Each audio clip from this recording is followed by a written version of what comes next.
പിതാവിൻ്റെയും പുത്രൻ്റെയും പരിശുദ്ധാത്മാവിൻ്റെയും നാമത്തിൽ ആമേൻ. എൻ്റെ പ്രിയപ്പെട്ടവരെ, ഇന്ന് ജൂൺ 17 ബുധനാഴ്ച.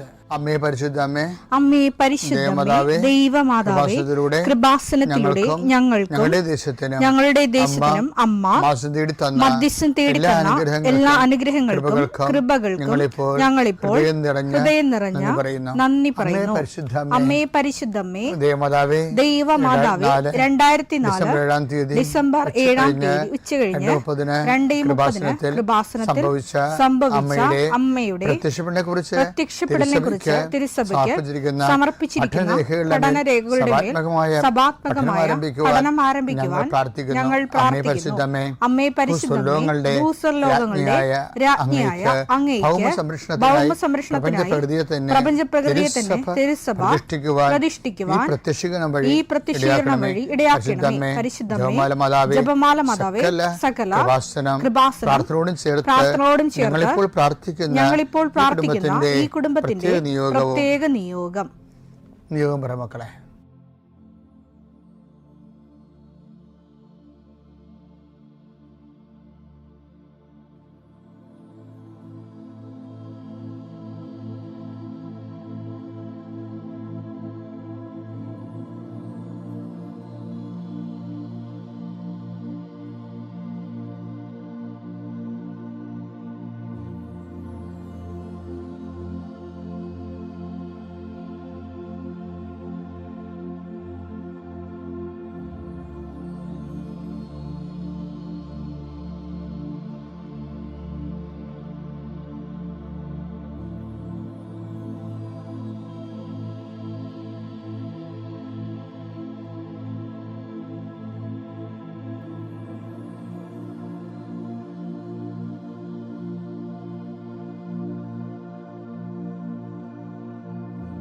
അമ്മയുടെ പ്രത്യക്ഷീകരണത്തിന്റെ ഈ അനുഗ്രഹവേളയിൽ ഞങ്ങൾക്ക് സാധിച്ചു തരുവാൻ കനിയണമേ. ആമേൻ. വിശ്വാസ പ്രമാണം. സർവശക്തനായ പിതാവും ആകാശത്തിന്റെയും ഭൂമിയുടെയും സൃഷ്ടാവുമായ ദൈവത്തിൽ ഞാൻ വിശ്വസിക്കുന്നു. അവിടുത്തെ ഏകപുത്രനും ഞങ്ങളുടെ കർത്താവുമായ ഈശോമിശിഹായിലും ഞാൻ വിശ്വസിക്കുന്നു. ഈ പുത്രൻ പരിശുദ്ധാത്മാവിനാൽ ഗർഭസ്ഥനായി കന്യകാമറിയത്തിൽ നിന്ന് പിറന്ന് പൊന്തിയോസ് പീലാത്തോസിന്റെ കാലത്ത് പീഡകൾ സഹിച്ച് കുരിശിൽ തറയ്ക്കപ്പെട്ട് മരിച്ച് അടക്കപ്പെട്ട് പാതാളങ്ങളിൽ ഇറങ്ങി മരിച്ചവരുടെ ഇടയിൽ നിന്ന് 3-ാം നാൾ ഉയർത്ത് സ്വർഗത്തിലേക്ക് എഴുന്നള്ളി സർവശക്തിയുള്ള പിതാവായ ദൈവത്തിന്റെ വലതുഭാഗത്തിരിക്കുന്നു. അവിടെ നിന്ന് ജീവിക്കുന്നവരെയും മരിച്ചവരെയും വിധിക്കുവാൻ വരുമെന്നും ഞാൻ വിശ്വസിക്കുന്നു. പരിശുദ്ധാത്മാവിലും ഞാൻ വിശ്വസിക്കുന്നു. വിശുദ്ധ കത്തോലിക്കാ സഭയിലും പുണ്യവാന്മാരുടെ ഐക്യത്തിലും പാപങ്ങളുടെ മോചനത്തിലും ശരീരത്തിന്റെ ഉയർപ്പിലും നിത്യമായ ജീവിതത്തിലും ഞാൻ വിശ്വസിക്കുന്നു. ആമേൻ. സ്വർഗ്ഗസ്ഥനായ ഞങ്ങളുടെ പിതാവേ, അങ്ങയുടെ നാമം പൂജിതമാകണമേ. അങ്ങയുടെ രാജ്യം വരണമേ. അങ്ങയുടെ തിരുമനസ് സ്വർഗത്തിലെ പോലെ ഭൂമിയിലും ആകണമേ. അന്നു വേണ്ടുന്ന ആഹാരം ഇന്ന് ഞങ്ങൾക്ക് തരണമേ. ഞങ്ങളോട് തെറ്റ് ചെയ്യുന്നവരോട് ഞങ്ങൾ ക്ഷമിക്കുന്നത് പോലെ ഞങ്ങളുടെ തെറ്റുകൾ ഞങ്ങളോടും ക്ഷമിക്കണമേ. ഞങ്ങളെ പ്രലോഭനത്തിൽ ഉൾപ്പെടുത്തരുതേ, തിന്മയിൽ ഞങ്ങൾ രക്ഷിക്കണമേ. ആമേൻ. നന്മ നിറഞ്ഞ മറിയമേ, സ്വസ്തി. കർത്താവ് അങ്ങയുടെ കൂടെ സ്ത്രീകളിൽ അങ്ങ് അനുഗ്രഹിക്കപ്പെട്ടവളാകുന്നു. അങ്ങയുടെ ഉദരത്തിൻ ഫലമായി ഈശോ അനുഗ്രഹിക്കപ്പെട്ടവനാകുന്നു. പരിശുദ്ധ മറിയമേ, തമ്പുരാന്റെ അമ്മേ, പാപികളായ ഞങ്ങൾക്ക് വേണ്ടി ഇപ്പോഴും ഞങ്ങളുടെ മരണസമയത്തും തമ്പുരാനോട് അപേക്ഷിക്കണമേ. ആമേൻ. കർത്താവേ, നിന്റെ ഉന്നതമായ നാമത്തിന് സ്വസ്ഥം ചെയ്യും. കർത്താവേ, നിന്റെ വിശുദ്ധ പൗരോഹിത്യത്തെ മഹത്വപ്പെടുത്തണമേ. കർത്താവെ, സഭയിലുള്ള സാന്നിധ്യം പ്രകടമാക്കണം. 40 വർഷം ഞാൻ അർപ്പിച്ച കൃപാന്റെ യുഗതിയാൽ കൃപാസ്ഥാനത്താറെ ജീവനോടെ പ്രത്യക്ഷപ്പെട്ട മാതാവിന്റെ മാധ്യസ്ഥ രോഗികൾ, പീഡിതരെ, മാനസിക സംഘർഷം അനുഭവിക്കുന്നവരെ, ഡിപ്രഷൻ അനുഭവിക്കുന്നവരെ, മരുന്ന് കഴിച്ചിട്ട് ഉറക്കം മൂടുകയും ശരീരം തൂക്കം വെക്കുകയും ചെയ്യുന്നതല്ലാതെ പ്രത്യേകിച്ച് പ്രയോജനമൊന്നും ഇല്ലാതെ ഡിപ്രഷൻ കൊണ്ട് വേദനിച്ച് ജീവിക്കുന്ന ആൾക്കാരെ കർത്താവേ, നീ അവരെ തൊടണമെന്ന് പ്രാർത്ഥിക്കുന്നു. ഓട്ടിസം കുഞ്ഞുങ്ങളെ, ഹൈപ്പർ ആക്ടിവിറ്റി കുഞ്ഞുങ്ങൾ, അവിടെ മാതാപിതാക്കന്മാരെ മനസ്സ് കെട്ടുപോയവരെ, തകർച്ച സങ്കടം കൊണ്ട് അവർക്ക് ജീവിക്കാൻ പറ്റാത്തവർ, ജീവിക്കാൻ വേണ്ടി ജീവിതത്തോട് മൽപ്പിടുത്തം നടത്തുന്നവർ, മരുന്ന് കഴിച്ചിട്ടും രോഗം സുഖമാക്കാതെയും രോഗം പൊറുക്കാതെയും ഇരിക്കുന്നവർ, എൻ്റെ കർത്താവിന് ഉന്നതമായ നാമത്തിൽ സഭയുടെ അധികാരത്തിൽ കുരിശിൻ്റെ അടയാളത്തിൽ ദൈവശക്തിയാൽ നിനക്ക് ദൈവസന്ധിപ്പ് സൗഖ്യം ലഭിക്കട്ടെ. പിതാവും പുത്രനും പരിശുദ്ധാത്മാവായ സർവ്വേശ്വര എന്നേക്കും ആമേൻ. എൻ്റെ പ്രിയപ്പെട്ടവരെ, നമ്മൾ വാഗ്ദാനം പ്രാപിക്കുന്നതിന് വാഗ്ദാന നാട്ടിലേക്ക് ഉടമ്പടി എടുത്ത് ദൈവത്തിൻ്റെ കൂടെ പ്രവേശിക്കുമ്പോൾ നമ്മൾ ശ്രദ്ധിക്കേണ്ട ഓരോ കാര്യങ്ങളാണ് ഓരോ ദിവസം പറഞ്ഞത്. ആദ്യ ദിവസം പറഞ്ഞത് ചെങ്കടൽ, രണ്ടാം ദിവസം പറഞ്ഞത് മരുഭൂമി, മൂന്നാം ദിവസം പറയാൻ പോണത് ജോർദാൻ. ജോർദാൻ കടക്കുന്നതിന് ഒരു ന്യായമുണ്ട്, ഒരു ആത്മീയമായ ഒരു അത് എല്ലാം നമ്മുടെ ജീവിതത്തിൽ നടക്കേണ്ട പ്രക്രിയയാണ്. അതെല്ലാം അതിലൂടെ എല്ലാം ദൈവ വാഗ്ദാനം പ്രാപിക്കാൻ പറ്റുന്ന രീതിയിൽ നമ്മളെ യോഗ്യത പ്രാപിക്കാനാണിത് പറയുന്നതിൻ്റെ കാരണം. അല്ലാതെ നാടകത്തിൻ്റെ ഓരോ സീന് പോലെ അവതരിപ്പിക്കുകയല്ല ഇത് വാഗ്ദാനം പ്രാപിക്കാൻ യോഗ്യത നേടാൻ വേണ്ടി ഒന്നാണ് മൂന്നാമതാണ് യോർദാൻ. യോർദാൻ എന്താണ് ചെയ്യേണ്ടത്? യോർദാൻ്റെ ആത്മീയ അർത്ഥം എന്താണ്? എടുത്ത് ജോഷി 24:15. കർത്താവിനെ സേവിക്കുന്നതിന് മനസ്സില്ലെങ്കിൽ നദിക്കക്കരെ നിങ്ങളുടെ പിതാക്കന്മാർ സേവിച്ച ദേവന്മാരെയോ നിങ്ങൾ വസിക്കുന്ന നാട്ടിലെ അമോര്യരുടെ ദേവന്മാരെയോ ആരെയാണ് സേവിക്കുക എന്ന് ഇന്ന് തന്നെ തീരുമാനിക്കുവിൻ. ഞാനും എൻ്റെ കുടുംബവും കർത്താവിനെ സേവിക്കും. അപ്പോൾ കർത്താവിനെ തന്നെയാണ് സേവിക്കണതെന്ന് ഈ മൂന്നാം ഘട്ടത്തിൽ ഉറപ്പ് വരുത്തണം. പലപ്പോഴും നമുക്ക് തോന്നുന്നത് കർത്താവിനെ സേവിക്കുന്നത് നമ്മൾ വേറെ ചില കാര്യങ്ങൾ പണ്ട് ഞാൻ കാട്ടൂർപ്പള്ളി ഇരിക്കുകയാണ്. കാരണം അച്ഛനവർക്ക് ധ്യാനഗുരുക്കന്മാർ പൊടിക്കൈ പറയണല്ല എൻ്റെ കണ്ണു തള്ളിപ്പോയൊരു. ഇപ്പം ഞാനിങ്ങനെ റോഡിൽ ഇരിക്കുകയാണ്.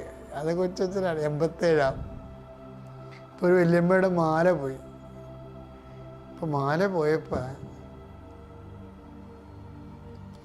ഈ വല്യമ്മ അന്തൂരി സൂര്യാളൻ്റെ അടുത്ത്, ഇപ്പം ഞങ്ങളുടെ അവിടെ ഈ ക്രിസ്തുരാജ സന്നിധി എന്നും സംഭവം ഉണ്ട്. അവിടെ ഈ കർത്താവ് ക്രിസ്തുരാജൻ്റെ രൂപം കുരിശെടുത്ത് സംഗീതമാണത്.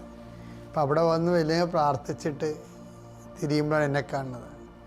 അപ്പോൾ എന്താണെന്ന് വെച്ചാൽ എനിക്ക് ആൾക്കാരുടെയൊക്കെ ഭയങ്കര ഇഷ്ടമാണ്, അതുകൊണ്ട് എല്ലാവരോടും സംസാരിക്കും. അപ്പോൾ ഞാൻ എൻ്റെ അച്ഛ 2.25 പവൻ്റെ മാലയാണ് പോയത്. അപ്പോൾ ഇവർ വേറെ എവിടെയോ ഈ തെളിപ്പിക്കാൻ പോവുകയാണ്. അപ്പോൾ അതിന് കർത്താവിൻ്റെ അടുത്ത് പ്രാർത്ഥിക്കുകയാണ്. എന്തിനാണെന്നറിയാമോ? ഇവർ ചെല്ലുമ്പോൾ ആ തെളിപ്പിക്കാൻ ആളവിടെ ഉണ്ടാകണമെന്ന്. ഇങ്ങനെ ഒരു സഭയുണ്ടായിരുന്നു പണ്ട്. ഇപ്പോൾ ആരും മേനി നടിക്കുകയും ഞെളിക്കുകയോ ഒന്നും ചെയ്യേണ്ട കാര്യമില്ല.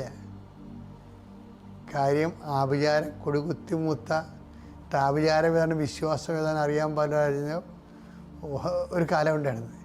എല്ലാവരും ഇങ്ങനെയാണെന്ന് പറയുകയില്ല, എന്നാലും ഒരു അഴക്ക് ഇത്രയും ജന്മങ്ങളുണ്ട് ശരിക്കും. അപ്പോൾ എന്താ വിഷയം എന്ന് പറയണത്, നമ്മളെ ഇതുപോലെ തന്നെ നമ്മൾ ചില സമയത്ത് നേടിയെടുത്തതിനേക്കാളും വലിയ പ്രാധാന്യം നേരത്തെ നമ്മൾ കൊടുത്ത പ്രാധാന്യം കൊടുത്ത വിഷയങ്ങൾക്ക് കൊടുക്കും നമ്മൾ. അതാണ് പറഞ്ഞത്, അതാണ് നേടിയെടുത്ത വാഗ്ദാന നാടല്ലേ. ആ വാഗ്ദാന നാടിനെക്കുറിച്ച് കിണിയാമണിയെ അറിയാൻ പാടില്ലാത്തവൻ ജോർദാൻ്റെ അക്കരെ പണ്ടുണ്ടായിരുന്ന വിഗ്രഹാരാധന ഫോളോ ചെയ്യണം.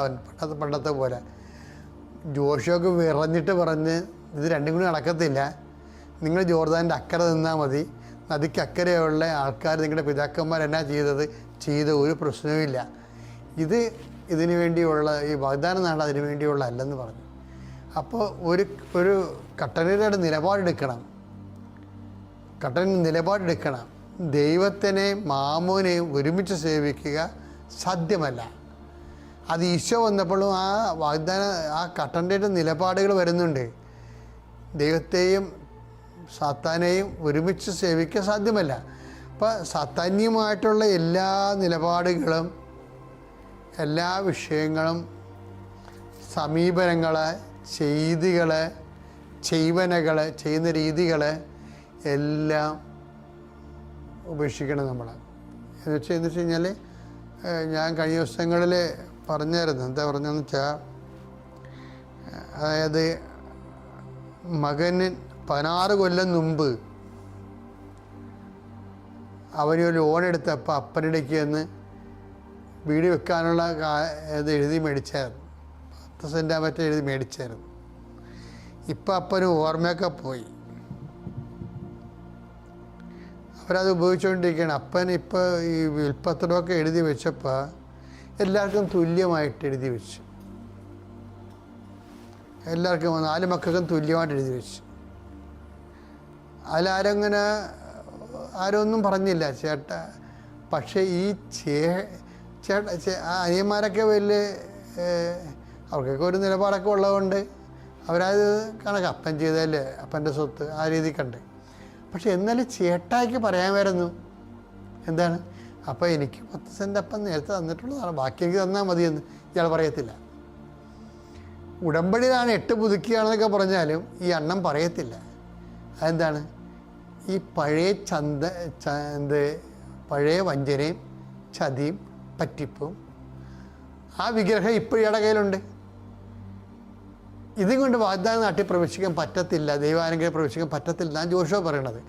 നിങ്ങളുടെ പിതാക്കന്മാരുടെ സ്വഭാവമാണിത്. കള്ളത്തരവും വഞ്ചനയും ചതിയും മറ്റുള്ളവരുടെ സാധനം ഒപ്പിച്ചും പറ്റിച്ചും ഒക്കെ എടുക്കുക. അത് ഈ നദിക്ക് അക്കരെ മാറ്റണം. നിങ്ങൾ പോയാലൊരു കുഴപ്പമില്ല, ഞാനും എൻ്റെ കുടുംബവും കർത്താവിനെ സേവിക്കും. ജോഷുവയുടെ ഏറ്റവും കട്ടൻ്റെ നിലപാടാണ്. ഇതൊരു നിലപാടാണ്. ഇത് നിലപാട് മുന്നോട്ട് പോകും തോറും നമ്മൾ വാഗ്ദാന നാടൻ്റെ പ്രാപിക്കുക മാത്രമല്ല, അവിടെ ജീവിക്കാൻ ദൈവം അനുവദിക്കും. പിതാവിൻ്റെയും പുത്രൻ്റെയും പരിശുദ്ധാത്മാവിൻ്റെയും നാമം.